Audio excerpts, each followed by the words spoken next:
Welcome to India next. నేను మీ వెన్నెల. ప్రపంచంలో super పవర్ల గురించి అనుకున్నప్పుడు అమెరికా, యూరోపియన్ దేశాలు, చైనాల గురించి మాట్లాడుకుంటాం. అయితే ఇప్పుడు ఆ దేశాల కోవలోకి భారతదేశం కూడా చేరబోతోంది.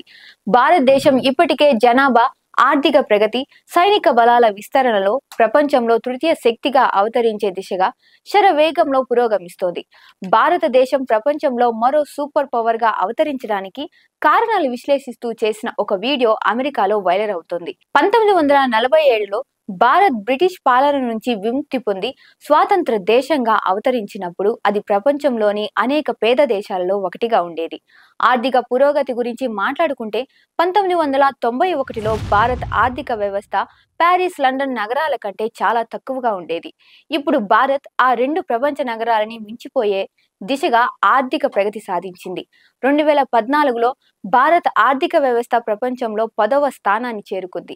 ఇప్పుడు ఇండియా ఆర్థిక ప్రగతిలో 5వ స్థానాన్ని చేరుకుంది. జీడీపీ సగటు రేటు కూడా 6.5 నుంచి 7% వరకు ఉంది. 2027 నాటికి జర్మనీ, జపాన్లను మించిపోతుందని అమెరికాలో తయారైన వీడియో ప్రచారం చేస్తోంది. ఇప్పటికే ఇండియా పీపీపీ జీడీపీలలో $14.50 ట్రిలియన్ ప్రపంచ దేశాలలో తృతీయ స్థానాన్ని చేరుకుంది.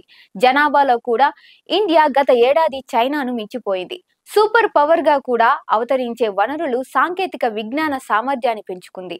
అంతేకాదు అత్యంత ప్రతిభాశక్తి, సామర్థ్యాలు గల యువ శక్తి జనాభాలో కూడా ఇండియా ముందంజలో ఉంది.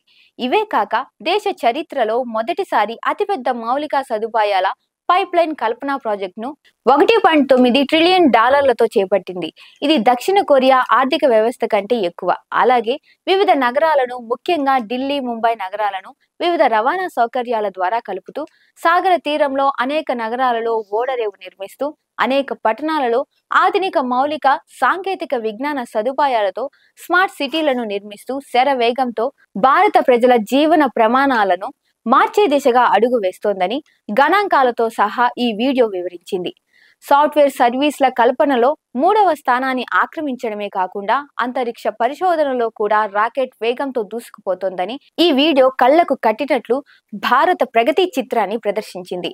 అమెరికా, రష్యా, చైనా తరువాత సైనిక బలాల విస్తరణలో బలీయమైన శక్తిగా అవతరించిందని ఈ వీడియో వివరించింది. మరో లేటెస్ట్ న్యూస్ తో మళ్ళీ మీ ముందుంటాను. నమస్తే.